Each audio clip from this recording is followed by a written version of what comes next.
Okay. I think we can start. We're live. Fucking made it. We're live. So, ladies and gentlemen, my huge audience that I have the pleasure of greeting a very esteemed guest today. We have Thomas Sternglass, who the trustees of the Pratt Institute, by virtue of the authority vested in them, and on the recommendation of the faculty, have conferred on Thomas as a degree, as a bachelor. Oh yeah. In the fine arts. Eligible arts bachelor. Thomas, would you consider yourself an artist? What do you do, Thomas? Yeah, well, I think probably what I try to do is do as little of the things that I don't want to do. Mm-hmm. You know? So you're just trying to do what you want to do. Yeah. I think that the best part of trying to be an artist is that you don't have to, function like a normal person. Yeah. In what way? Yeah, well, it's like, even though you have to find things on your own, you get to determine more of where you're coming from with that. You get to choose when you want to work, how you want to work, mm-hmm. in a sense, who you want to work with, versus having someone always telling you to go here or there. So, from my understanding of things, you have a pretty mixed medium little thing going on. You do a lot of beautiful paintings. 2 interviews, 2 brilliant painters. I'm a god. What can I say? You have phenomenal paintings, actually, though. You do poetry. I know you experiment a little bit with film. Yeah. A little bit. So what do you do in a more technical, like you paint, what else? So I started with drawing. That was the first thing when I was a kid. Mm-hmm. And I started just in spiral notebooks, because when you're in school and you want to get away with drawing in class. Yeah. If you have nice paper, it's more obvious that you're not paying Yeah. attention. They're like, oh, you're doing something else. So I got really into ballpoint pens, and instead of taking notes, I would just be doodling things and In ballpoint? Yeah, and just it would look kind of like I was working. I'd look up every now and then oh, I'm paying attention. That's very interesting though, because a ballpoint is it's very tactile. It's I don't know, I feel you need to have a certain feel and an elegance to, or maybe I'm just a fucking idiot. No, it's definitely because it's more permanent than a pencil. Anytime you make a mark, it's Is that true? Yeah. Are pens actually more permanent than pencils? Well, definitely it's hard to smudge or erase something away, so it's it kind of forces you to make more confident lines. Yeah. And you'll start making something, you don't know quite which direction it's going to go, because there's no, backstepping, which I kind of like. Yeah. And then when you actually go back to pencil, and it's oh wow, this is great, Now I can actually erase if I want to. First of all, I'm still just distracted. I can't believe that pens are more permanent than pencils. But, you talk about in some of your fucking I've stalked your Instagram. I'm a great interviewer. It's great. But you talk about flow a lot, and kind of what I'm taking in right now is that whole thing about you don't like the backstep, and it's not that you don't like to, but you enjoy not having that option of backstep, and I know you talk about flow a lot, and a lot of the most brilliant artists, in my opinion, are the people that can just kind of go and just make something out of, I don't know. Yeah, there's an idea sometimes. There are certain paintings that I go in and I have more of an objective where, I want it to be this thing, or there's more specific reference and it's going to end up this way. But then I always try to leave room for things that are just really open-ended, where I have no idea how it's going to work out. We're starting here. It doesn't matter how it ends up, because it just kind of feels like when I'm trying to do something that's too referenced, it's almost like a paint by numbers. Give me an example of one of the paintings that you did that you can think of that you were super pre-planned, and an example of one that was just off the cuff. So this one behind us right now, this kind of red one. I'm going to take a picture with my phone right now. It's the audience will know what we're talking about.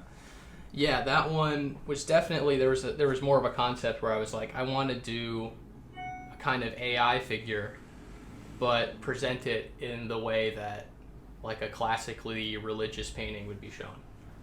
You know, so like a figure how is of it a classically religious? So for people who aren't looking at the picture, it's just like it's like a robot dude, super cool. It's like a robot dude. How would you say that this robot dude is religious?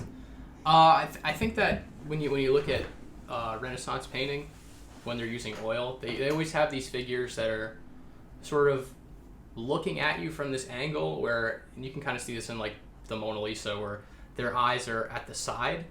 So when you're walking around, the painting actually kind of tracks you in the room because it's this angle where it looks like they're always looking at you no matter where you are. Oh, it's doing it. Yeah. It's doing the thing that you're describing. Yeah. So it's kind of this moment of like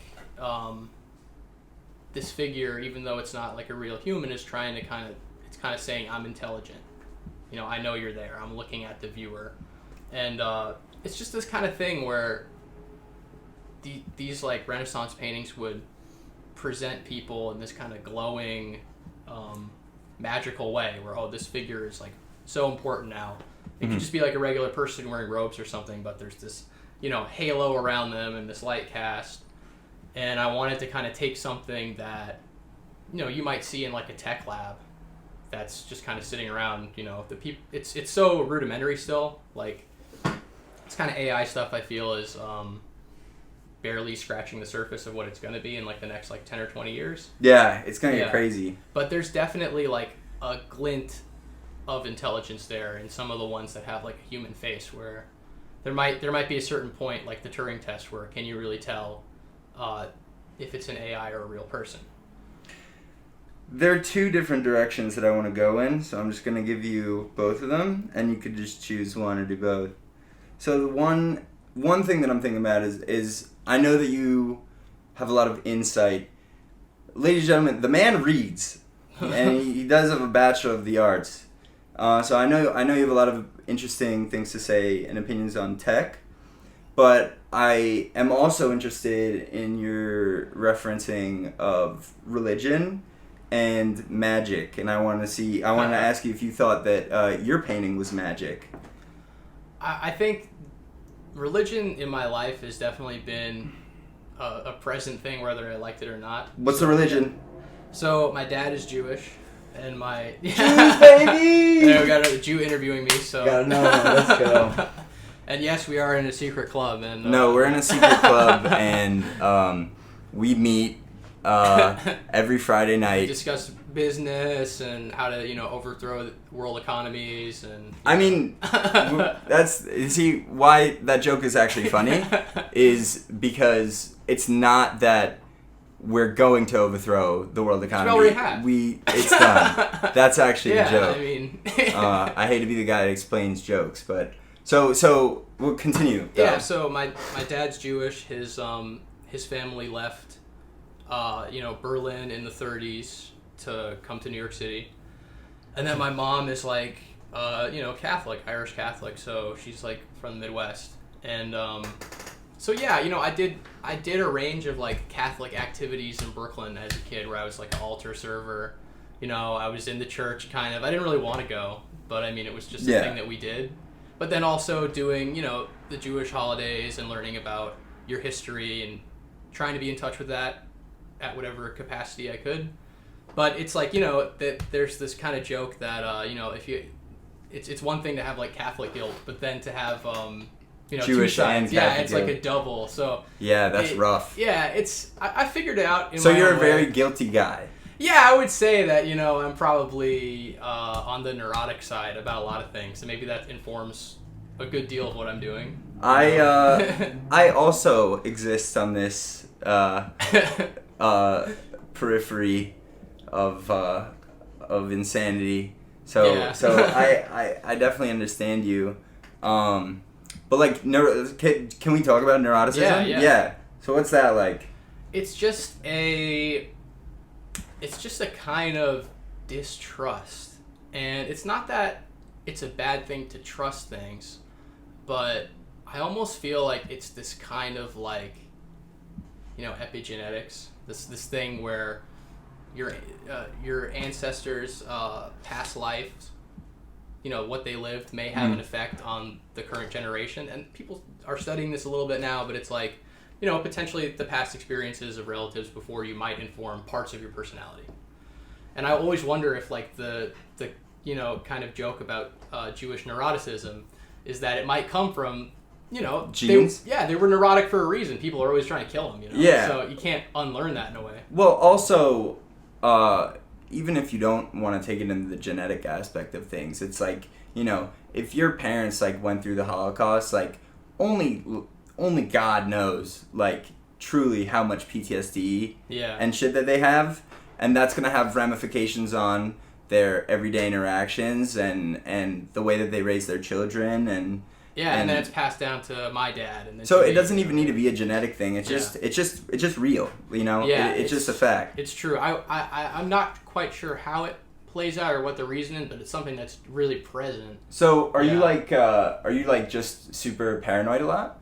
Yeah, I think I'm just like distrustful of what I'm supposed to be presented to feel.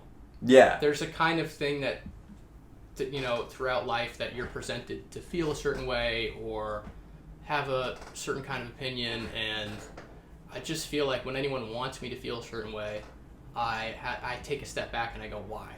What's the root cause of this? Like, I feel like I ask these questions. Yeah, maybe I want to feel the other way. Yeah. And it's not about anything crazy, but it's just like, I think a healthy sense of distrust in authority is a good thing.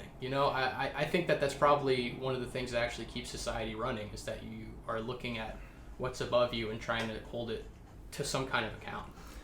I mean, it is like very interesting now in an age of distrust where people, like, everyone is reading news and the news says like everything other than this news is misinformation. Yeah. And then they're all just kind of like, so they think that they mistrust things, but oftentimes they don't mistrust. They just mistrust the things that they are told to mistrust. And I think that there are like a lot of narratives, and narratives are powerful. It's very catered. It's like what people want to believe is already catered and presented and packaged to them, where it's like, if you feel this way, well, come look over here and read this news. Oh, if you feel this way, well, we have this news for you. But in the end, it's kind of it's like they already know what you want to hear and they're just force feeding it to you, I feel. Well, I mean, yeah, that's if you want to take it a step up and talk about like algorithms and algorithmic things, like people don't often recognize the fact that the biggest player in the algorithm, like, so I think I'm very scared about algorithms, obviously, because I also am a paranoid Jew. But people, and there's this whole narrative that's going on about like how these algorithms are so powerful and how these algorithms like dominate what you see in the news. But the biggest player in your algorithm is you. Yeah. And you can type in anything to break the cycle of like what the algorithm like feeds you in a way. Like, I'm really into like crate digging for music, and like I trained my algorithm to like find me music, and it's actually super sick. But yeah, I don't know. I just thought that was an interesting idea. It's true. I wonder what the end game of the algorithm is. I sometimes think that it might just be a great ploy for advertising. Like, it could just be a money-making thing in the end. Like, hey, let's pick up on what people are saying, what they're searching for, and then we can sell products back to them that they're more likely to buy versus, the old school way of advertising. Like, my grandma worked in advertising in, like, the 50s. Mm-hmm. And so, in our family, like, we kind of, like, understood how to trick people with this shit. But, it's, but it's funny, like, it's like they were kind of like shooting blanks with the old ads in the past. They were like, maybe this will work. Oh, we'll make a cereal ad for like Frosted Flakes, I was actually watching these old 90s commercials because I just found them really funny. But there was one for Frosted Flakes where it's a kid and he's, eating the Frosted Flakes. He's like, these are extreme. These are cool, And then they flash to his parents and like, and they have vitamins and minerals. So that ad is like trying to like target the kid and the parents for different reasons. And then the tagline at the end was Frosted Flakes. It was like with the great taste of Frosted Flakes, who cares about anything else? This was like this. Who cares about anything else? This was like this '90s ad. That's like thing. the SIG ad thing from what's the fucking show about the ad men? Oh yeah, Mad Men. Mad Men. It's toasted. Yeah. They're talking about cigarettes. Same shit. There's Don Draper, and this is when cigarette studies were first coming out, and they paid a lot of doctors to say that cigarettes were safe.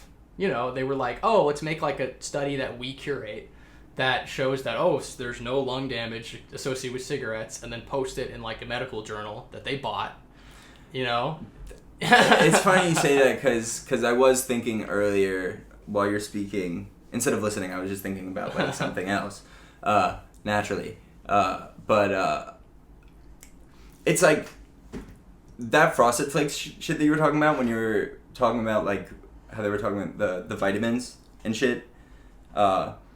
Like so much of like science has been like co-opted by like fucking like I don't know, like for like McDonald's, the way that they sponsor athletes and they say the Olympics, yeah, like you can eat whatever you want and like be an Olympic athlete. And they had all this science coming out being like, it's just working out, it's just working out, it's just working out. But it's actually, people are learning, it's also a lot like your diet and like literally like the physical things that you just put in your body. Like that's... What is funny, right? That McDonald's, probably the unhealthiest food you could eat, is the sponsor of the Olympics for, I don't know, like the last like 40 years they've been doing this. But and, they also are host to a large number of like food scientists. Yeah. And like this is for the audience just to translate what's going on. This is how paranoid delusional people think about things. So I don't know any food scientists personally, and like I feel like it's pretty like there's like this old saying that like science is like interest driven or just knowledge in general is an interest driven thing. So it's like if you seek something, you can probably prove that thing. Well, it's like, why don't we have a cure for cancer, but we have like 100 brands of dick pills, Dick pills are easy, probably. Yeah, but I guess that's an exaggeration, but it's, this is like what people are, I can imagine the people in the lab researching like how to get better erections. Some dude did a stand-up bit about how, and I don't know if this is true because I never checked any facts. Everything I read on the internet is true. But this kid was talking about how... Shit, what were we just talking about?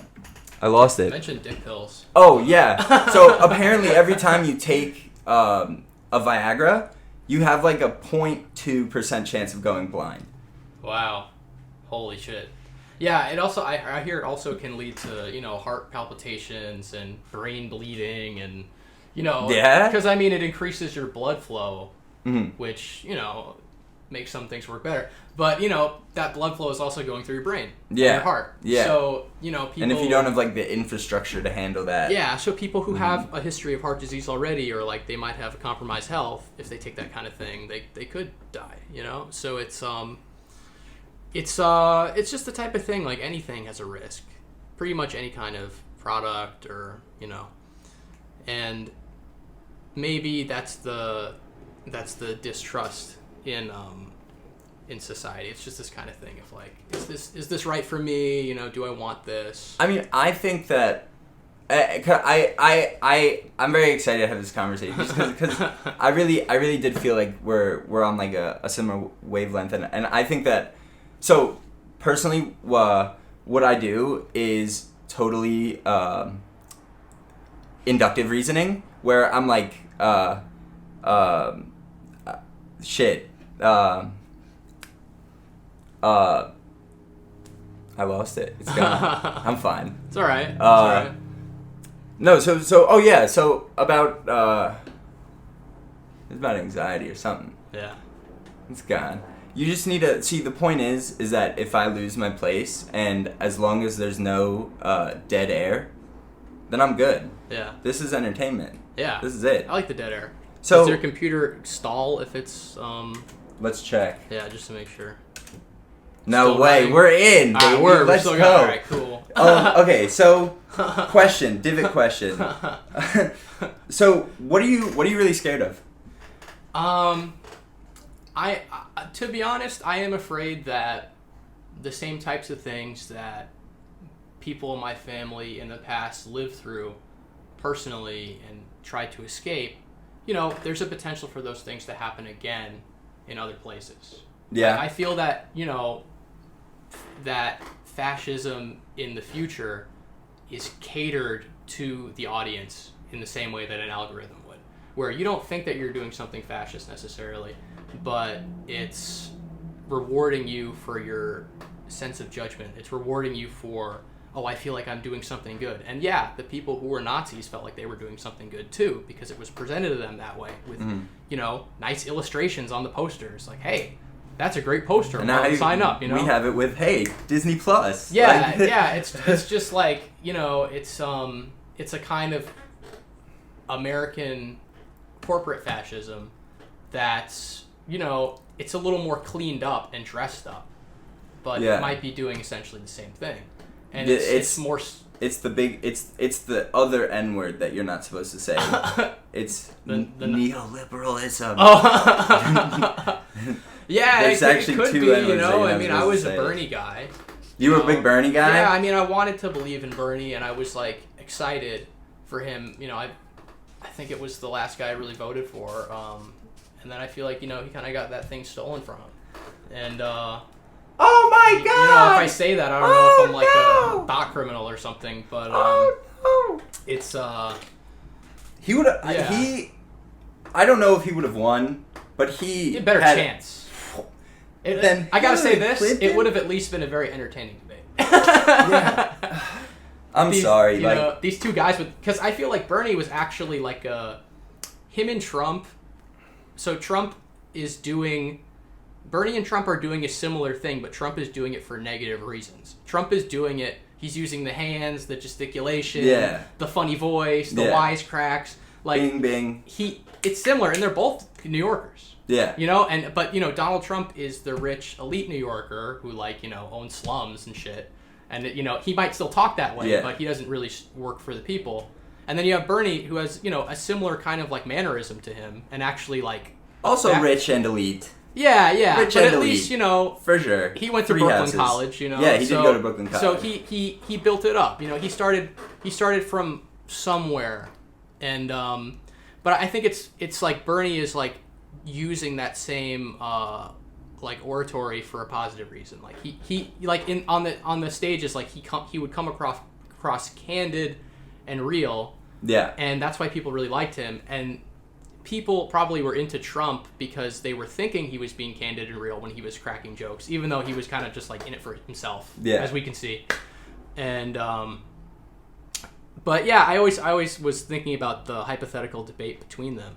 It would have been, I think Bernie would have really fucked Trump up. I think he would have really made him look like an asshole and done it in a funny and slick way. Yeah. He's really quick. His retorts are quick. Like he can just snap back.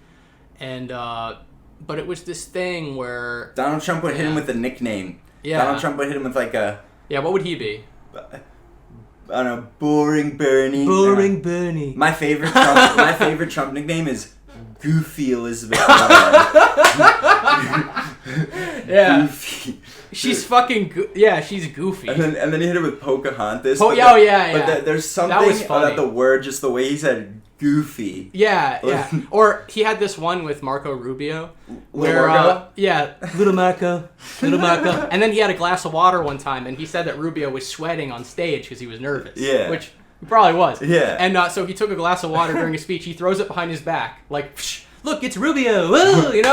He's sweating. It's like, who the fuck is doing this shit? Yo, no. And it's because we're reality TV culture, and I think the biggest ad for Trump was The Apprentice. I mean, he was on the air for like, multiple seasons, and the average person who isn't interested in the political process saw that show, and it's just airtime. And at a certain point, it's like, if you saturate the airwaves with yourself, you might just fucking win, and you might just win, even if you're this guy who has no experience and probably shouldn't have the job.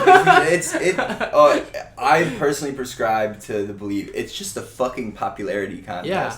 It's like Idiocracy. Obama won because he was cool. Yeah. JFK won because he was cool. And it's not always, because sometimes America's like, okay, we really need like this other guy, whatever. If they even are deciding who's getting in that seat in the first place. No, I'm kidding. But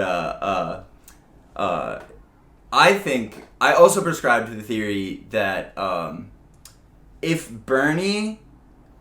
So the one thing that Trump did that was so good was he looked Hillary Clinton in the eyes and he was like, "You're an evil bitch." and he did that to the Republic. He looked at Ted Cruz, he's like, "You're crazy." Like, he looked at Jeb Bush, he's like, "You're literally a Bush. Literally a Bush. What the fuck are you doing here? You're not even cool." Yeah. And if Bernie or whoever the fucking next guy is gonna be, if he wants to really get to the top of the Democratic pack to become the candidate, they do kind of need to do that, because I think Bernie had the opportunity to say those things about Joe Biden during the debates, but he didn't, because you could say to Joe Biden, "Oh yeah, your crime bill incarcerated like tons of people of color, and you've probably been like one of the most like bought and sold politicians in the entire game for the last couple of years." Delaware's like the fucking like beating heart of like the credit industry. Yeah, I mean, it's like, I think he's doing a better job than Trump, because he's not like, threatening to bomb North Korea, like, and saying like, "Well, fire and fury will rain down upon Kim Jong-un." It's so I mean, he's keeping things more stable, but for us to act like he's some FDR progressive leader is just a fucking lie. He's not. Dude, it's fun. People really I mean, they're gonna wheel him out in a fucking chair once his health completely declines, and they're gonna be like, "Look, he's like the FDR giving us his fireside chats," Yeah, no, like, I don't even know if he's gonna make it through the term. Like, how can you condemn Donald Trump as like the white supremacy and then not also look at Joe Biden, who literally got a job like working as a lifeguard in a black neighborhood so that he could like quote unquote like acculture himself and I want to know what's going on in the mind of those people. Like, weird ass. He told really weird stories about it too, like the whole like hair. Oh, my legs are hairy. I go down. Go back in Delaware. We used to go down to the watering hole, and we would see the first kid to drown was a slow kid, and we would say you're last. Yeah. Whenever got to the top of the hill, they were a class president, and that's. Do you have faith in AOC? I think she's a New Yorker and she's trying to do something good, but I think that in a way, like, maybe she's gonna encounter a problem dealing with really entrenched Washington stuff. Like, I don't know if they're gonna, you know what I mean? Like, there's a potential for anyone who comes in trying to do something good to just become the next generation of, machine. Yeah, it's really hard to work through this system. The system is so fucked that even if you have a good idea, it's like, if you want to get them to even listen to you, you have to kind of play it at their angle. And that's what's so hard. Yeah. It's like, for anyone to come through with something that's like a breakthrough that might be really good, it's like, how are they, you have to go through so many like layers. I personally not a fan of AOC. I think that her adherence to neoliberal green policy is like detestable. Like, literally, like the Paris Climate Accords are the biggest like joke of legislature that I've ever like looked through in my life. Like, it's like it's literally nothing except they're like, we're green now. Like, so it's like a faux green thing where it's essentially with the Paris Accords, it's like so first of all, countries aren't held accountable in proportion to how shitty they are to the environment. And also, there's absolutely no penalty for like meeting these certain requirements. And really, the whole bill is just like fucking all about centralized money and like certain interest. Like it's fucking stupid. And then the Green New Deal is, and I've read through it, empty.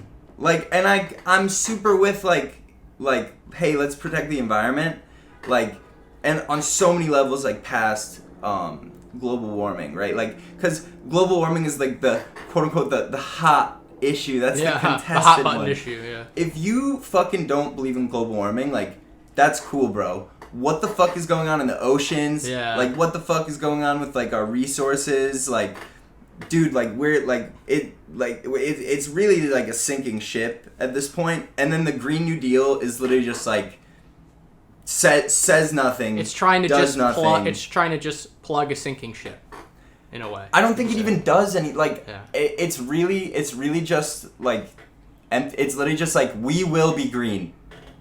Yeah. That's really it. Yeah, I think if they really wanted to do something green, they could, first off, there's so many people who are unemployed and are, because a certain policy is going to be further unemployed.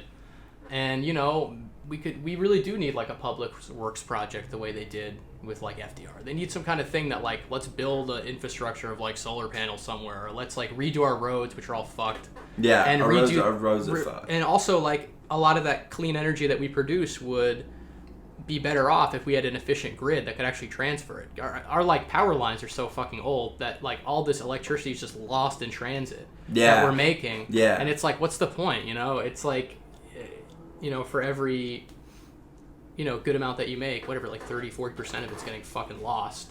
So, they need to like redo almost all the infrastructure in this country, really. I mean, if you just drive around, you see it. I don't know why there are no ambitious projects going on. Like, I understand that it's a very busy commercial space, and there's no real way that you could like stop people from using like, certain area. Like you can't just be like, oh yeah, you can't use the 9W highway to get through New Jersey because we're doing something else. Like, and I understand that, but in my opinion, there really isn't that much ambitious shit.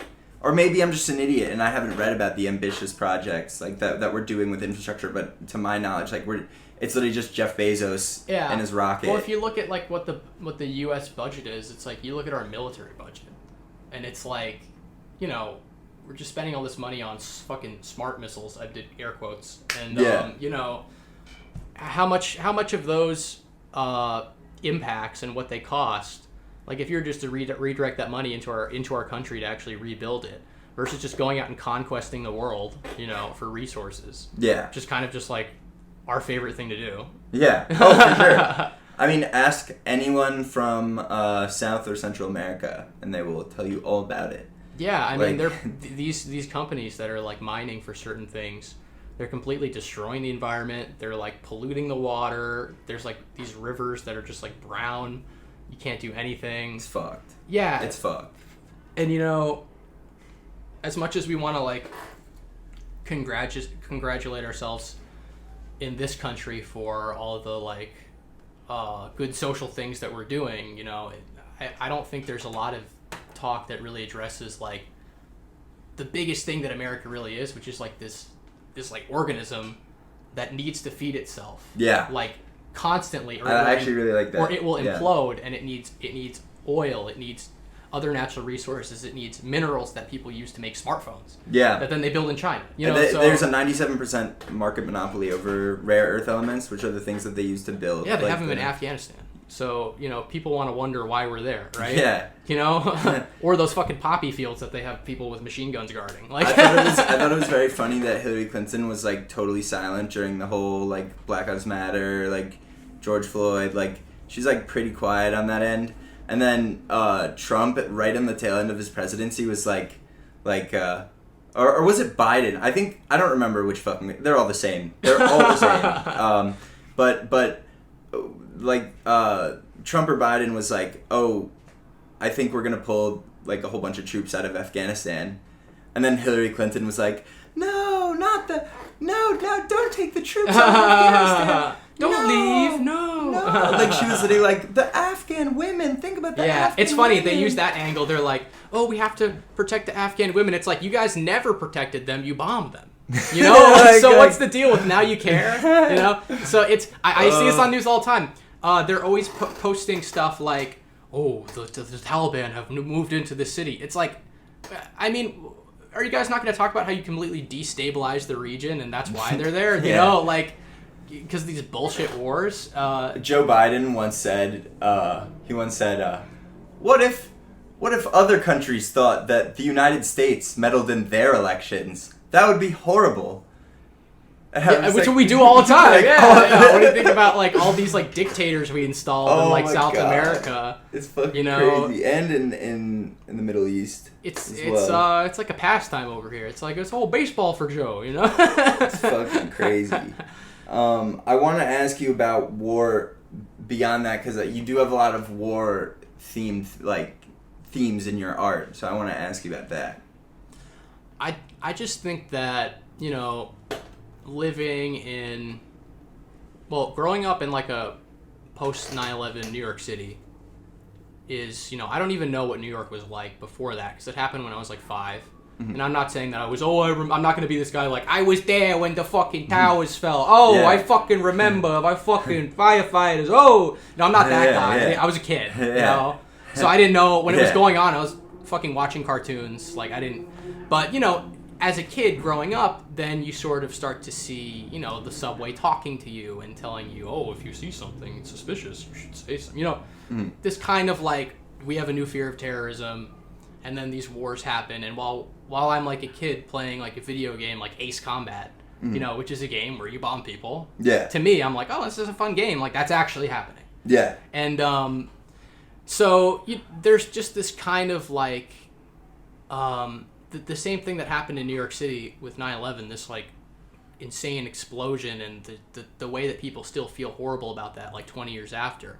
I mean, we're doing those daily in other parts of the world. We're like inflicting maybe a 9/11 amount of deaths a month, you know, somewhere. And it's and I mean, it's despicable. We're so separated from that, and we feel like it's just, you know, and this was this big thing when people were like leading up to the war up until like 2003 with Iraq and stuff, the couple years after 9/11, where they were like, they would always tell people, we're doing this for your safety, you know, we need to be on the offense. Yeah. Because if we don't go out there and do this, they're going to come and do this again. Yeah. So I don't know, it's like people have to be careful when they hear that this is for your safety, because those are some dangerous words, because they're loaded. And you have to ask yourself, you know, is this authority truly concerned about your safety, or are they concerned and have an ulterior motive? And, you know, which is normally money. Yeah. Normally money. And, you know, it's like, it's just, and the terrorism thing is like, it's an endless threat. There in the wars before, which I don't think they're really justified either, there would at least be like a point A and a point B. The war starts, blah, blah, blah, and then we withdraw. You know what I mean? And then there's no more conflict in that area, and what we call a truce, like how people visit Vietnam now. You know what I mean? Like now we have like an okay relationship with them, even though we did a lot of horrible things there. Yeah. But, you know, I think the terrorism threat is a convenient thing for a military to have, because when you have that, there's no way to really like quantify it. It's just endless, and you can just continually remove people's rights in the kind of, you know, guise of safety. Yeah. And, you know, now we have like an NSA, and we, you know, this will probably be listened to in some way. I mean, I'm surprised if I'm not on some kind of fucking watch list by now. Like, I actually am super paranoid about being on a watch list. I have a story that I'll tell you about off camera. I mean, off audio. That's super interesting. I definitely want to ask you, you were talking about you were watching cartoons. You started drawing when you were a kid. How important are cartoons to you? Cartoons, which ones do you like? Yeah, well, I think that when I was a kid, you know, things like anime were getting really popular because of like Toonami, and like Cartoon Network was promoting this new thing to people, and That's kind of what everyone in my generation was into for animation. And that's like the entry level, and then you get into stuff like Akira and like these like really big, almost like epic, like opera level stories with illustration and Akira's really good writing. fucking awesome. Yeah, it's What do you love? What do you love about Akira? Tell me why you love Akira so much. I love it because, I mean, first off, it's a technical achievement. It's like it had the highest budget of like any animated movie up until that point, and then even after, for like many years after, nothing topped it because it was so expensive to produce that it didn't make a ton of money when it came out because their budget was so huge. So studios were thinking like, I don't know if this is a big risk. Like, we can't make a movie this detailed because we won't make money. But they just made it because they wanted it to be good, and it's lasted, and it's had an effect on so many people because they made that solely for the purpose of it being perfect. And then the series, the actual manga is, I literally just asked you, how come you like Akira? And you're like, it was made to be perfect. Like, it was made to be perfect. Like, yeah, I'm like an ultra nerd for that shit, but I got zero insight, bro. I was like, oh yeah. Yeah. No, like maybe like the story too. It's it's this character, the main character Tetsuo. He's taking these pills that affect his like psychic potential. It's all about like psychic energy and this kind of event that happens in the city, and it's very tied up to like he's this over medicated guy, and that the government thinks that the solution to taking care of this problem of psychic people who can blow stuff up is like, oh, we'll keep them on pills, we'll keep them sedated, and then he breaks free of that, and the city just lights up into this like crazy war zone where they have to come in and like try and stop these like psychic people who they have like no control over. But it's kind of told as like parallel to like World War II, because the impact at the beginning of the series, this like explosion that goes off because of someone's psychic power, is just kind of like a metaphor for like the atom bomb in Japan. And they're kind of telling it like, they say World War III in the series, but they're really saying II, because they're talking about how the fallout from that event lasted generations and definitely affected a lot of the art that Japan puts out. They're the only country that's ever been nuked, and recently it was the anniversary of the atom bombs going off. I think in the last couple days it was. Oh shit! Like this. It happened in August, I think. Damn, I'm ignorant. And I think I just have a great respect for the type of art that culture makes as a whole, and you gotta look at the history of where they're coming from on that. Like, there's not anyone else who can say that they've been tested with that's happened to them. I personally have my own little connection to like the storyline of Akira, like kind of those archetypes where I was 14, I didn't pay attention in school, whatever, because it was boring and shitty and like not interesting and like fake. And I went to the doctor because we were like, yo, it's good. And he was like, hey, like, here's Adderall. And I've been on that like 4 years. And without trying to take too many digs at the pharmaceutical industry, because I don't want to be expatriated or murdered. Do you have any experience with like, do you feel comfortable talking about like substance use at all? I haven't really done any pills. I've always kind of been a person who wanted to avoid them. I probably would have been given like ADHD stuff. I'm sure a lot of doctors who saw me doodling in class and not paying attention would think that I would need that. Yeah. But for me, I felt like I was just doing my thing, self-determining how I wanted to be and not interested in their curriculum. And but yeah, I do think that there's this over-prescribing. And it's a thing where we think that the pharmaceuticals are a cure-all. And it does remind me a bit of like the old like snake oil salesmen, of the past, where they would have this tonic that they would give you, that it cures everything. Oh, it cures your rheumatism, you know? Yeah. And it's a thing where I'm sure that some of these pharmaceuticals work for some people. Like, maybe they really do need it to focus, and I understand that. Yeah. But I'm sure that there's a financial incentive for them to get a lot of people to do it. Yeah, you know? There's 100% money involved. People forget that there's money involved. I mean, when you go to the Metropolitan Museum in New York and you walk through the Egyptian section, it's the Sackler wing.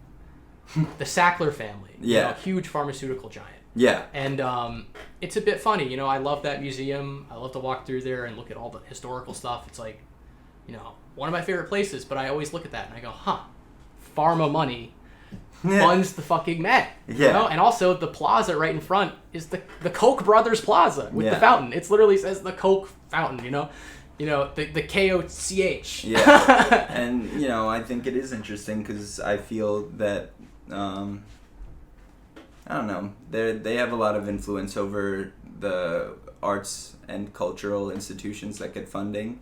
And I'm going to leave that accusation at that. Yeah. But I want to ask you, there's that dead air. Here's the dead air. I wanted to ask you, let's see, I'm going to consult my notes. So, give me some book recommendations. What have you been reading? Let me see. It's funny, now that I'm painting more, I haven't had as much time to actually sit down and crack a book, so I do a lot of audiobooks now. But I re-listened to Fahrenheit 451 again, like, while I was working maybe like 2 weeks ago. And then I watched like the 60s movie version that they have, which is like, it's kind of like a hokey looking movie because they have these like 60s kind of Clockwork Orange looking outfits. Mm-hmm. But they tell the story pretty well. But I got really into that again because they were talking about how it's a society where firefighters don't put out fires, but they are called in to burn books and to burn ideas that go against the state. And so people will hide books and they try and hide knowledge. And it's like this. The guy who's like the chief fire officer, what he basically says is he's saying that, if this one group of people doesn't like this book, let's just burn it, and this other group doesn't like it for this reason. So they kind of burn those books under the guise of like protecting the comfort of the audience. Like if there's someone who reads a certain thing and it makes them uncomfortable, then we have to get rid of that because we can't have anyone be uncomfortable in the society. And so to the point where there's no substance left. Yeah. Where you can't have a reaction to anything. And there's this one part where the main character, Montag, he opens a book in front of his wife's friends who are just sitting, and they're like, "Oh God, don't open a book, Jesus Christ!" You know, it's like pulling out like something really fucked up. Yeah. And he just reads some like poem to them, and this one woman starts crying because it was kind of like a poem about like a woman being sad. Yeah. And being trapped in like a relationship, and it must have like actually affected her. And she starts to cry, and then this other woman is like, "See what I told you? This is all that books do. You know, this is what they do. They cause discomfort. They cause pain. Montag, you're sick. You're sick for bringing this out here." Like, you know, because it's like, God forbid we have an emotional response to art. I know you've written some poetry about uncomfort, and I feel like in both of our perpetual states of near delusional paranoia, I personally, I don't want to speak for you, I personally am uncomfortable all the time. So I want to ask you about that, and then same time I'm gonna hit 2 for 1. I also want to ask you. You seem to be really into like self-determining. Yeah. So I also, you pick your path. I don't know, pick your poison. Yeah, I think with the poems, it's I started writing them I think when I was in high school, and it's funny. I went to an event one time where I read one out loud, maybe a couple of years ago. I didn't know how well it went. I feel like poetry is this kind of thing. Like, it can be really cringy. Maybe it's bad. Maybe it sounds shitty. Like, I don't know if I'm necessarily that good at it. Yeah. But I do like to do it for me. And it's like something will come to me like a phrase. And then almost in one go, I'll just write a bunch of things that go along with it, and it just kind of creates this little story, a story that might be, just a couple sentences, but it kind of is a sentiment that I have at the moment, and they come to me randomly. It's just like, oh, this one phrase, oh, then this rhymes with this, and maybe they do kind of have like a simple rhyme scheme, I guess I just like things to rhyme in a kind of like riddle sort of sense. Yeah, it's a fun little game to play. Yeah, it's like I could write the types of poems that don't rhyme, where they're like, super artsy and like, oh, my poems don't have to rhyme, Yeah. because they're just so deep. But but the whole like it presents, I feel, like structure and basic shit like that, and I feel like a lot of artists who desired it, 'cause I just definitely really want to push boundaries, right? Like, I'm super into that, but like, people don't understand that, like, also, like, it presents a game for you to play, and when you play within the rules of that game, all of a sudden you have so much, like, more that you can work with. Like, it's more, it's just gamifying it. I don't know. I think I'll find one that I Oh, let's go. Live reading. Yeah, I don't read these all the times, but yeah, here's a good one I did. Let's see if I can pull this off. Piers are places to look out on the land from which I shout. I heard an echo in retort. I yelled one back for good sport. We talked all night until sunrise. All I learned, what I surmise, is that my message, although true, is lost amongst the deep blue. So I actually read this one, not to be creepy, but I did read this one before I came here. I actually have a screenshot of it on my phone. I wanted to ask you about that last line, and also just the general sentiment. I feel like when you ask artists about, like, poets specifically, like, about poetry, like, it's this, like, super cool, like, prism, like, look into their subconscious, like. So yeah, so the first thing I want to say was, although my message is true, it's lost in the ocean blue, or the deep blue. So yeah, please. Well, I just feel like there's something I do want to say, and there's something I'm trying to articulate with what I'm painting and what I'm saying, and I just, I do feel like it falls on deaf ears a lot of the time. Like, maybe they feel like I'm saying something that doesn't line up with what they think, and so they feel like it's an attack on their own views. But I really just have something that's from my own view, my own personal experience, and I wish I could make people understand, and it's hard. It's like, it's hard to truly make someone feel how you're thinking in a world where sometimes those uncomfortable thoughts are stifled or, looked down upon. I don't know. It's just like, I want to say these things, and it's like, I feel a bit alone in how I feel, It's like, I feel a lot of people do. There's things that they want. There's things that they want to say, but now is the time when there's so much conflict for that. And I'm not that I'm the type of person who likes to, engage in a lot of conflict or arguments and stuff, but I've always felt that if I had something I truly felt, I wanted to at least have the platform to express it. I mean, this was back when I was in, like, Catholic school, I was, not a big fan of Catholic school and Catholic education. I mean, it was just something that... I'm sure it was great. I'm sure you're fine. And that was like a type of world, that was a little cult that I was, in a sense, participating in. Not love cults. Yeah, and it's just like, I was always, we had a religion class, that's what it's called, and it was like where you learn about Catholic ethics and shit. And I was always talking to the teacher like, I think this is wrong, or why do you think this way? Isn't this archaic? Doesn't this infringe on someone's human rights? And oh, Thomas, oh, you'll see someday. This is like the attitude they have. Yeah. And sometimes to me, that place, that where I was, seems like, such a blur. I had been in New York City public schools all my life up until, like, 8th grade. Mm-hmm. So I was used to, like, being a regular guy, kid who just fucking take the train to school and, like, out in the city doing my thing, and then suddenly I'm in a shirt and a tie and I have to wear a mask and do all these things. Like, for me, a lot of those kids had been in that system their whole lives, so it was normal for them. But I was feeling like this intense desire to express what I fucking felt, and it was actual repression, socially. And then you do the flip side where you go to college. I went to Pratt, to art school, and I'm not gonna knock Pratt. I think it's a pretty good school, but it was like now we're in the opposite realm. Yeah. Yeah. Now it's fucking opposite day. So I was socialized in this one weird way, even though I kind of rejected it. Yeah, and then it's opposite. I went to the University of Alabama for 2 years, so it's like flip. Yeah. Different world. Alabama. Bama. Yeah. Roll Tide. Fucking.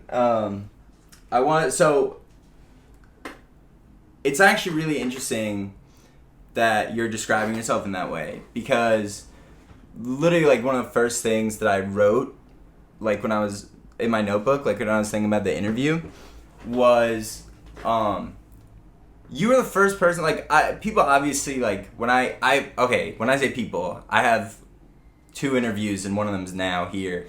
So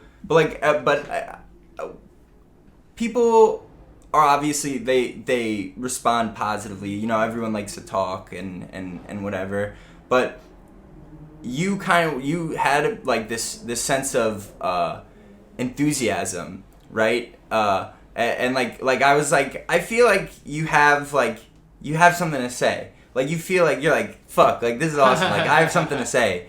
And I don't remember where I got this concept from, but there is this like concept that exists in religion about like when you see like God or like the divine self or like the kind of like the more ethereal shit like that, like whatever you want to call it. It's like you see it and you know it and you feel it, and so this what the analogy I'm making here is what you have to say. Because I also suffer from the same thing where it's like, I feel like I have something to say, but like, I really don't. Like, I have opinions. Like, they don't fucking matter. But like, I feel like I have something to say, but really, I like. So the concept is that when you understand God and you begin to speak of God and you try to describe, it's like the same shit as when you do like DMT.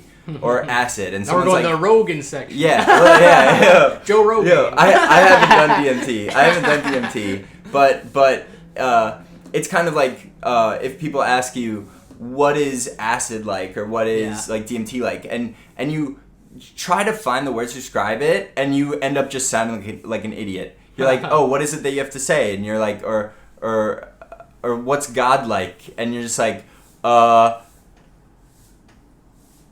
everything, exactly. Like everywhere, like it's something almost indescribable. So how can we ascribe words to it? Yeah. And I think about that sometimes. Like I don't really consider myself a religious person in the sense of, oh, these are the rules and the codes I need to follow. It's that's never something that's really fallen on me, especially coming from 2 faith backgrounds. Like.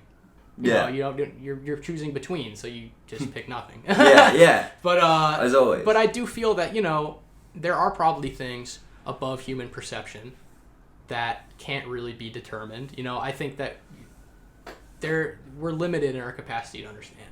So I would say that, all right, for me to say that there is no God is like, I don't really have any evidence that there is or there isn't, right? Well, there are all these different notions and conceptualizations of God. So maybe God is like the easy one to use, but like another one you could use just as a placeholder, like truth, right? Yeah. Or that thing. Like so many people suffer now from like, I have to like, I have something to say, and then like, but really like when you try describing like that, like people always ask me like what do you like want to do? Like what do you like? And I know exactly what I want to do. I have like this very clear vision of like what I'm gonna be doing and what I need to be doing, right? But when I try to talk to people about it, it's just like smoke weed and talk with my friends, and like that's not it at all, you know. Although that is a big business now. Yeah. Oh my god. But make more than a doctor does doing that nowadays. So really, Yeah, just hanging out with your friends and recording yourself shooting the shit. You know, you make a whole living off that. Well, there are podcast millionaires just popping Yeah, up all over the yeah. place. It's fucking crazy. I think it's because people really like it. You know, I mean, people have a desire to hear real conversations. And, you know, for many years up until recently, all you had was TV. Yeah. To have these short form interviews with like people like fucking Stephen Colbert. And they're so you know? manufactured. Yeah, you know, where it's funny story number one. Yeah. Ha ha ha ha. Yeah, and then you have Jimmy Fallon, who's like, you know, this fake laugh. Honestly, don't sue me, psychopath. You think he's a psychopath?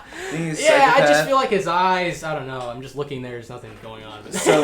So my personal take on Jimmy Fallon is that he has this unquenchable like hole or some sort of like existential guilt that he's somewhat like he's another Catholic. Yeah. No. So it's not even like a weird thing. Like I'm not coming at Jimmy Fallon personally, but I feel like he's like, you know, like I can't believe like I was like an alcoholic and like did all these bad things, but the best I can do is go out there, be my best self, and put on a great show for these kids. Like, so I feel like he's a good. So you're calling him a psychopath. I think that he, at the end of the day, is like a good, well-intentioned guy.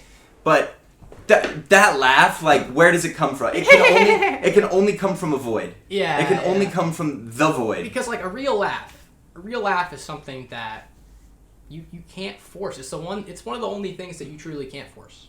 You know, you either laugh or you don't. You know, it's like I can't make myself, but it's like some people can. I think Bill Burr was on his show one time and he was looking at him like, what the fuck is wrong with this guy? Because Bill Burr said something that wasn't even funny, and Jimmy was on cue to think that he had to respond by laughing. So like Bill Burr would say something kind of innocuous, and then Jimmy would be like, you know, and Bill Burr was like, whoa, that wasn't the fucking punchline, you know what I mean? Like he's so cued to just do it whenever that he has no idea what the fuck's going on, you know? He's just like lost. It's like being in the front row of a roller coaster at all times, being Jimmy Fallon. And I mean that format of late night is just dying. I liked Conan. I was about to say that. I actually think Conan was the only guy who did it his way, and you look how he got fucked by NBC. You know, like they didn't want him to be himself. Yeah. They wanted to tell him, no, not this way, our way. And don't be like a sarcastic asshole. Yeah, and like, you know, and he's always poking fun at his own celebrity, and like, you know, he's, you know what I mean, like, but in a really genuine like. He's a real dude. Yeah. He's a real dude. Yeah, and you know, he was a Simpsons writer. Like he, you know, when the Simpsons was at its peak, when it was really good. So you know, he's definitely got something really smart that he wants to do with his humor, and it just so happens that he's figured out how to do it clean enough so that he can be on like network TV and still have it be entertaining. Yeah. And I respect Conan for that, and I respect him for like doing it on his terms. And when NBC was fucking him, like he moved to a better network that respected him. Yeah. And like, you know, who actually likes fucking Jay Leno? You know. My dad, apparently. Like, Jay Leno, you know, he comes on here, you know, you know, I got I got a car collection. I'm alcoholic. You know, like all the boomers relate, right? I love cars. Don't get me wrong. I think there's like a lot of like, I don't know. I think it's like a magical vehicle or whatever the fuck you want to call it. But like, I do think it's super weird when dudes get like really rich and they're like, this is my like 1874 like I don't know, like some car collectors are chill and some car collectors make me feel weird. It's like, how many is enough? He's got like 500 cars. I mean, and it's like, what do you do? Where do you put them? It's an investment. It's gonna appreciate in value. You wouldn't understand. It's like, why can't he just You're like... only half Jewish. You wouldn't get it. Like, it's like, yeah, he should, you know. What if you just like imagine every car? Think about how much money, whatever, it's $1 million car, a rare thing. Imagine if he had just said that day, you know what? I'm not gonna buy myself a car.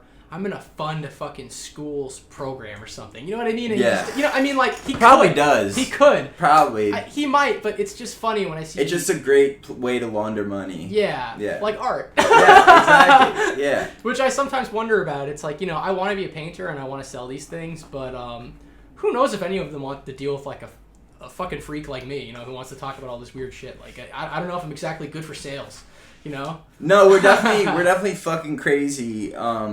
The only reason that I feel that I'm very civil when I'm under a hot mic is because well, first of all, because I'm being like natural, but like I'm still new to it, and there's gonna be a point where I'm just gonna speak for so many hours on this thing that my full derangement and unhingedness will be on display for the world. That's what the people want. Yeah. Oh my. Gets the people going. I mean, I think it'd be a lot of fun to get canceled and then go on the conservative like news networks. Oh, Newsmax. Yeah, like go on like Newsmax and be like, "What is it like to get canceled?" And then I'm gonna like troll them. You become their token liberal who was canceled and then now has only one platform. You can make a shit ton of money, Jimmy Bennett. Yeah. Molly Nambas now, by the way. I don't know if you're keeping tabs on him. He just opened a gay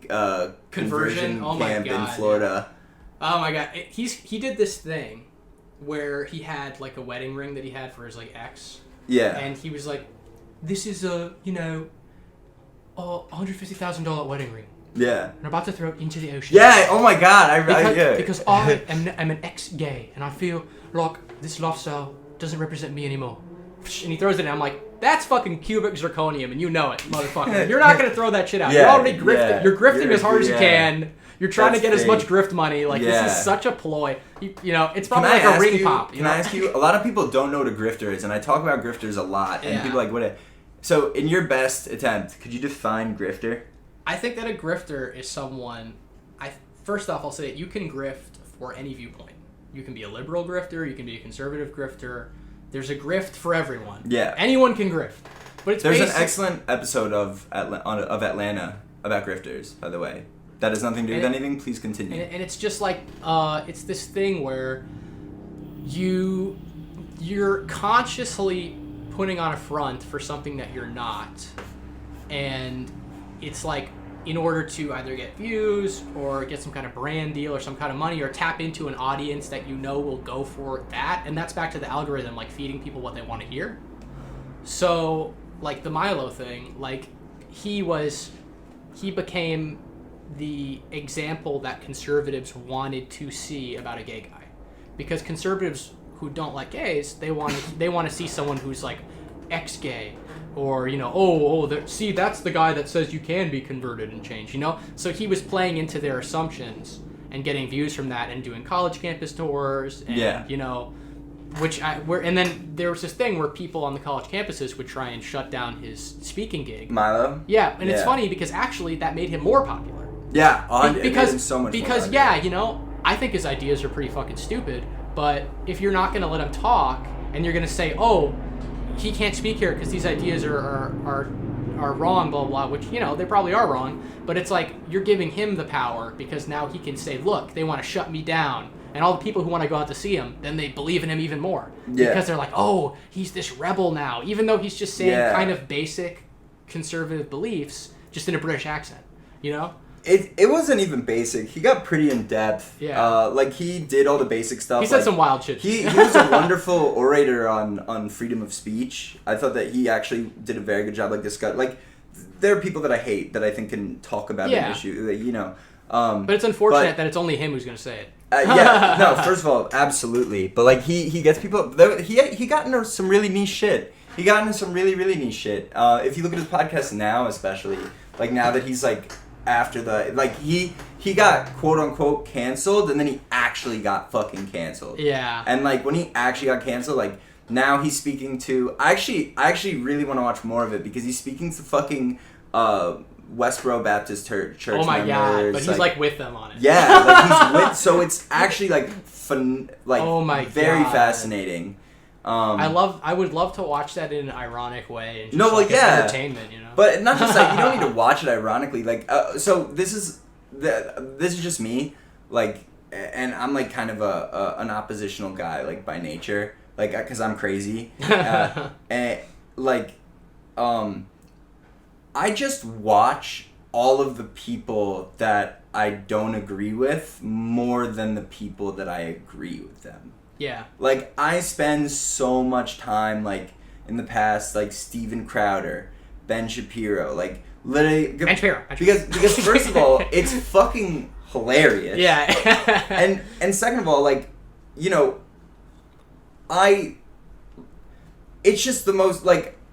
What I'm just gonna fucking listen to shit that I already know. Yeah. Like isn't that boring? Like I that's how and I feel like the funny thing with Ben Shapiro is it's like, you know, being Jewish, it's like there's the people who really talk about being Jewish in public then have this thing where people who are looking at them are then going to reflect upon other Jewish people based on them. In a way, it's unavoidable, but it's so it's funny how Ben Shapiro is like the conservative Jewish guy. That's like his grift, you know? Yeah. And it's funny because I'm like, every time I see him like have this like bad take, I'm like, oh god, people. I almost feel like it's just like now people are gonna think all Jews think this or blah blah, or you know, like it's But here's what I don't understand about like the thin facade of a narrative that like Ben surrounds himself with. And this is no disrespect at Ben. He actually he's a very good interviewer. I commend him on that. All of his opinions are trash. Yeah. All of his opinions are trash. He talks very fast.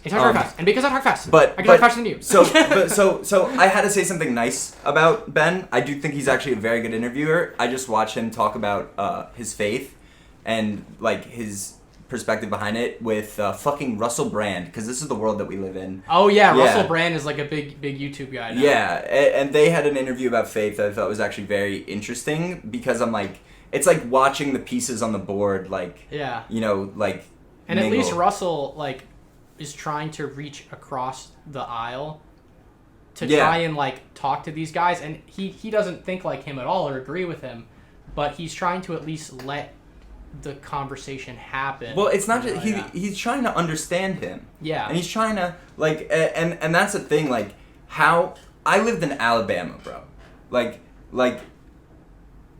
I learned how to talk and think about things in such a way, like liberal shit, but in like Republican language. Yeah. Or like you know, like and I think that in order to actually fucking dismantle and take down and delegitimize like these people, you have to like really develop a large holistic like profile of this person, like in your mind, because like he's so much more than just like his grift show. But anyway, the point on his grift show is that the thin veneer of a narrative that he surrounds himself with is well, actually, I use facts and logic. Like I use facts and logic, and that's how I determine my beliefs. You do not use facts and logic. I use facts and logic. And I think it's such Therefore, you're wrong. Everyone fucking thinks that they use facts and logic, and no one is fucking factual. Very few people that I've met in my life are actually logical people. Like, and they're all like crazy smart, like engineer or like just crazy smart guys. But even they're fucking irrational as fuck. Like, but like, yeah, like just to say like, oh, I'm logical and I'm rational, and that's like your credentials. Like, people are like, yes, well, I also am logical and I also am rational. Like, imagine being like a devout like believer of like Ben Shapiro, like, and you're literally like, oh, this guy is like a chief authority of logic and facts. Yeah. Which is like the most like individualistic. Meanwhile, his entire worldview is based on the Bible. He actually, what's interesting about him is that he... Oh, sorry, the Torah. he is actually pretty like some quote unquote logical about his faith, where there's this thing in faith where it's actually, if you believe in God and you do the things, like, you may as well do it anyway, because if you're wrong, right, then no matter what, the same thing is going to happen to you. But in the off chance that you're right, and he also does it for like fucking like, I don't know, I really don't know. It is a fascinating interview though. I want to get into like deep Jew stuff. I want to start reading like the Kabbalah. Like, I don't know. Well, it was, I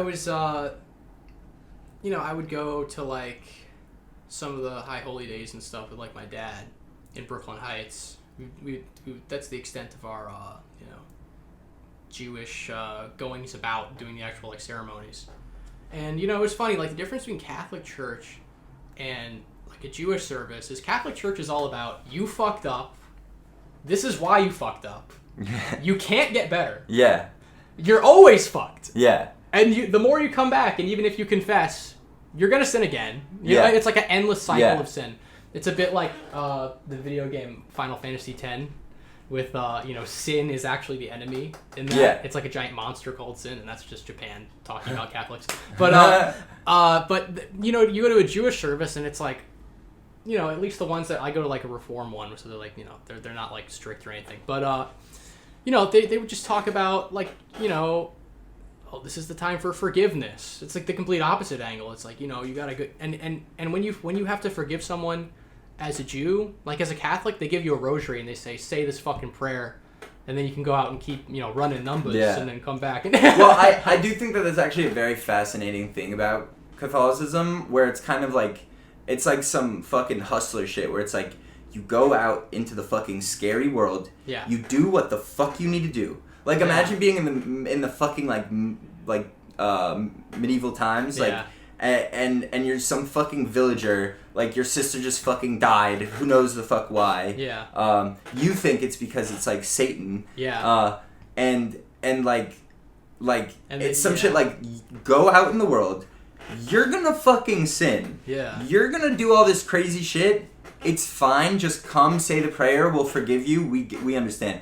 And I do think that psychologically, like, that says a lot about, like, the acts that Christians have made.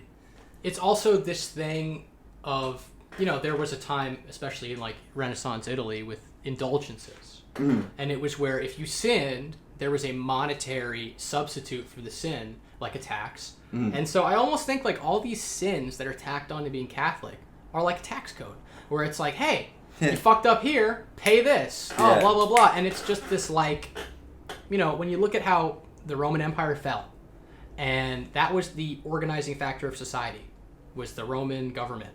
And then there was a dark age where it was just fucking Mad Max style. People just fucking each other up. No one knows how to read. They forgot everything, And then the church steps in, and they're like, hey, just let us figure this shit out. We're going to reorganize society. And the Pope was like the government, and they had an army that went on crusades, so they were essentially just taking the torch from the Roman Empire in Europe, but they were doing it in a new way. And I think that these rules, this guilt, all these things that Catholics are guilty about for no reason, like, I think they really are linked to a kind of like governmental system and a tax code. And but it's funny how there's a Catholic church right across from it was literally a power structure. It was like this Catholic church a block away from me, I used to go to as a kid. It's right next to this modern highway, and I always thought about this contrast. Like, we have this highway which represents industrialization, the constant movement of cars, Robert Moses planning the city and knocking down all these buildings in Brooklyn to build the Brooklyn-Queens Expressway. All in the name of progress, right? And then what do you have next to it? The one thing they couldn't knock down because of zoning was the church. That was the one thing that kept the line from being shifted, because he couldn't knock down a church for whatever religious zoning law. So that's the dividing line between my neighborhood. One side is Carroll Gardens, and the other side is Red Hook in Brooklyn, where I grew up. And it's a bit of a DMZ. It's a bit of like a zone. Like, Carroll Gardens is a little more affluent. Red Hook is a little more like, what's going on here? It's a bunch of fucking empty space, and like the Tesla is down here now, which is hilarious to me, because there's literally like people selling crack where the Tesla was when I was a kid. But I got rejected by Tesla. Elon Musk, I demand reparations to my name. This is fucked up. I was gonna make good money. But yeah, it's like this. It's this. Like, we still have these religious sites and symbols, even in a place like New York City, that are speaking to the past millennium. Like, we're the few people who actually get to be maybe born in the last millennium and live part of their life in the start of the next one. And the last millennium, I think, is really signified by, the shift from religious authority to the Enlightenment, to then, science leading to industrialization and this fucking crazy world with all this technology now. but we still have that kind of religious undercurrent. Yeah. And it's still there, and it's something that's so ingrained, that's so hard to move away from, that we still have, these old school buildings right next to like glass towers and stuff. Yeah. Is that a good thing or a bad thing?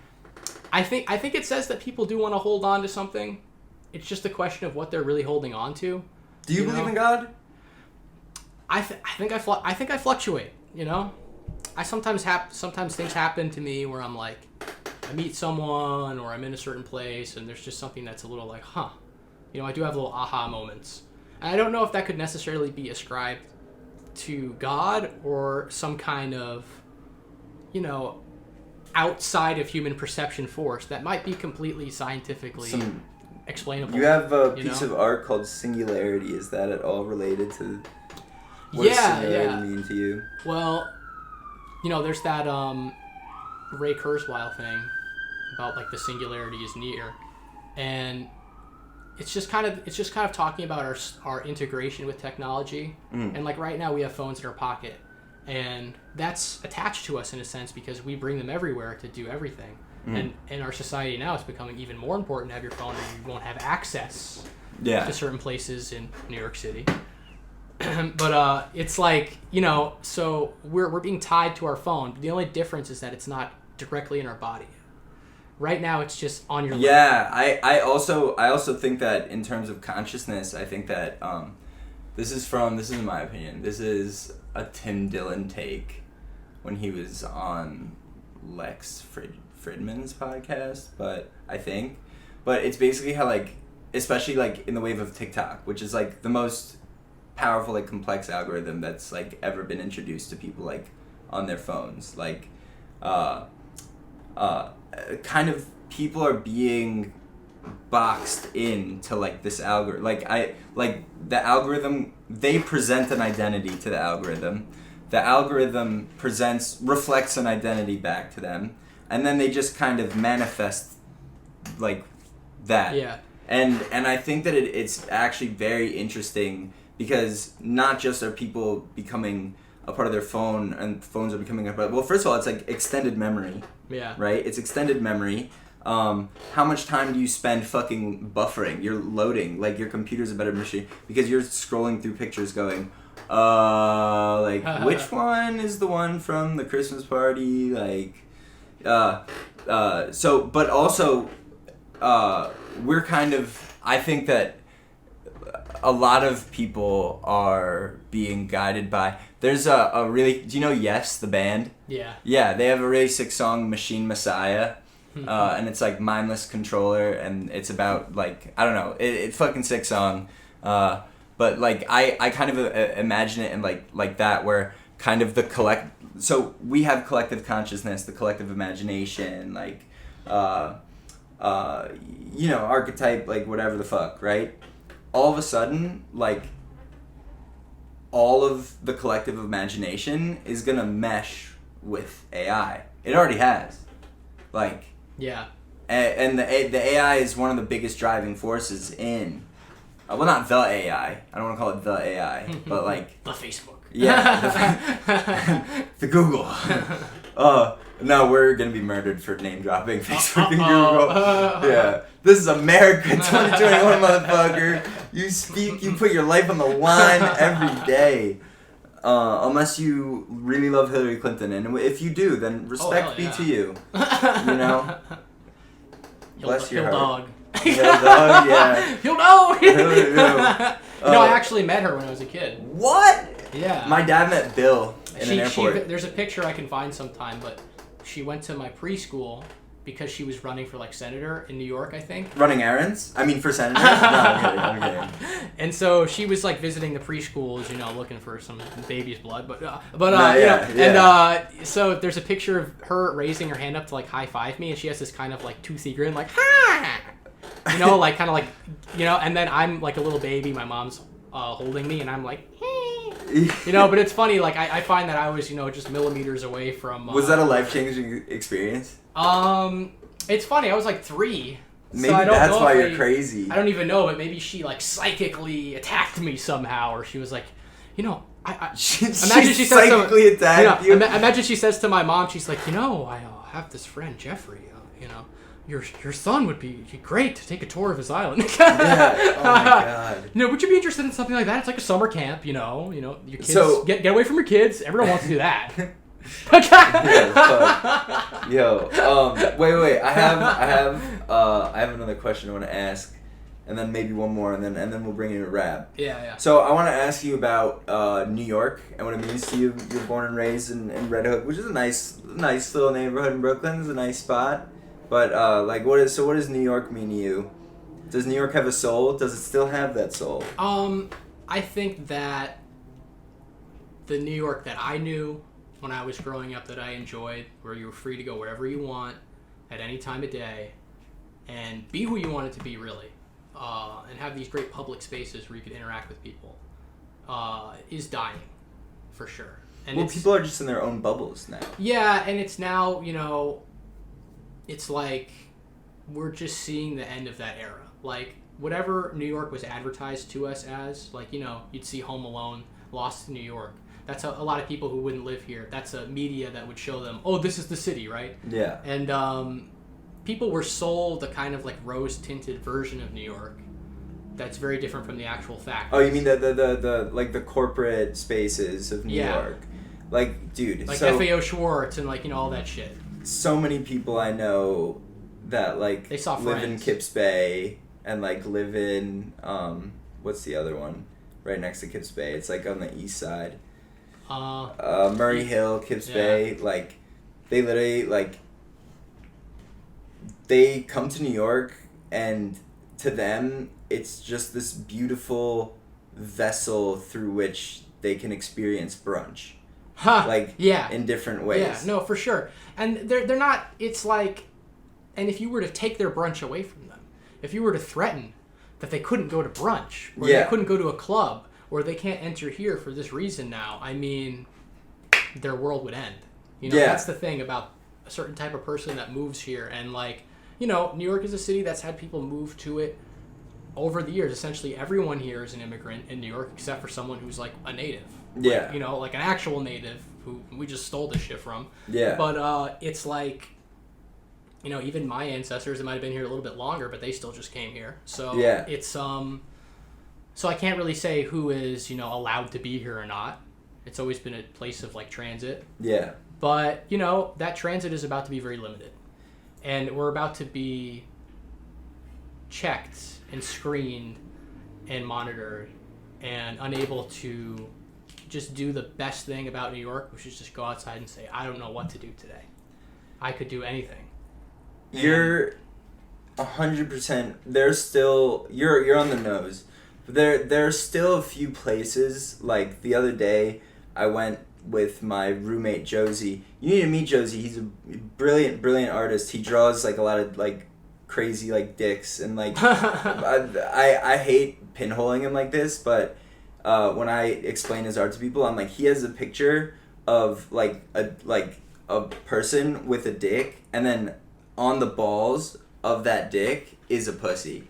And so he's actually brilliant. It's about duality. Yeah, it's but no. So I went with him out to Washington Square Park, and we just sat down and smoked weed with one of the artists. These two kids from Columbia. They're aspiring cartoonists. They're inspired by Adventure Time. They're really cool. They were really kind and great people.